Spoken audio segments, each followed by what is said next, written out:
இப்போது புதிய அறிமுகம் ஆச்சி ஹோட்டல் சாம்பார் 50 கிராம் ரூபாய் 20 மட்டுமே. ஜனநாயகன் பட தயாரிப்பு நிறுவனம் தொடர்ந்த மேல்முறையீட்டு மனுவை விசாரிக்க விருப்பமில்லை என்றும் பட தயாரிப்பு நிறுவனம் சென்னை உயர்நீதிமன்றத்தையே மீண்டும் அணுகவும் உச்சநீதிமன்ற இரு நீதிபதிகள் அமர்வு உத்தரவிட்டது. விஜய் நடித்துள்ள ஜனநாயகன் படத்துக்கு UA சான்று வழங்க கோரி தனி நீதிபதி பிறப்பித்த உத்தரவுக்கு சென்னை உயர்நீதிமன்றம் இடைக்கால தடை விதித்தது. இதை எதிர்த்து உச்சநீதிமன்றத்தில் தயாரிப்பு நிறுவனம் மேல்முறையீடு செய்தது. இந்த மனுவை விசாரித்த உச்சநீதிமன்ற நீதிபதிகள் மேல்முறையீட்டு மனுவை தள்ளுபடி செய்து உத்தரவிட்டனர்.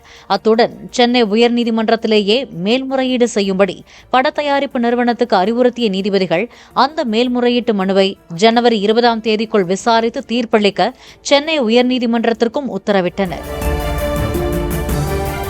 இப்போது புதிய அறிமுகம் ஆச்சி ஹோட்டல் சாம்பார் 50 கிராம் ரூபாய் 20 மட்டுமே. பிளே ஸ்டோர் மற்றும் ஆப் ஸ்டோரில் இருந்து பாலிமர் செயலியை QR கோடு மூலம் பதிவிறக்கம் செய்யுங்கள். செய்திகளை உடனுக்குடன் பெறுங்கள்.